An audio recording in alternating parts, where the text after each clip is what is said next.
Mga mamitas ko, mga choy, ang aking niluto. Ito po ay gravy ng laksa. Usually, dalawa kami ng mga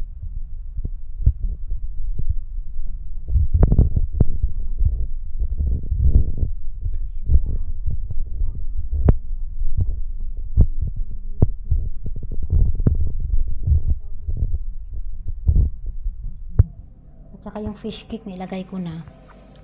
Sila po ito magpartner, itong bihon at saka pansit, magpartner po yan sila sa gravy. At saka ang ating dessert, ito po ay green beans.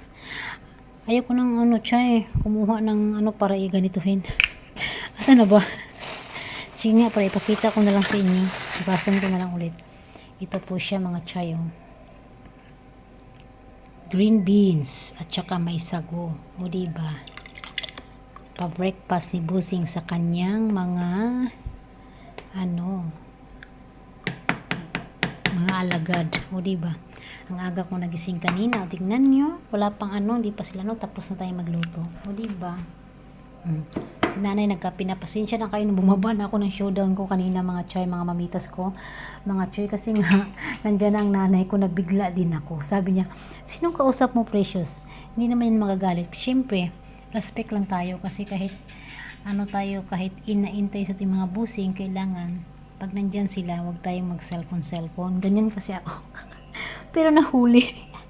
Ayan ang gravy. Masarap yan mga chay. Laksa sa expensive city, Singapore. Thank you so much po sa lahat. Thank you everybody. Shout out.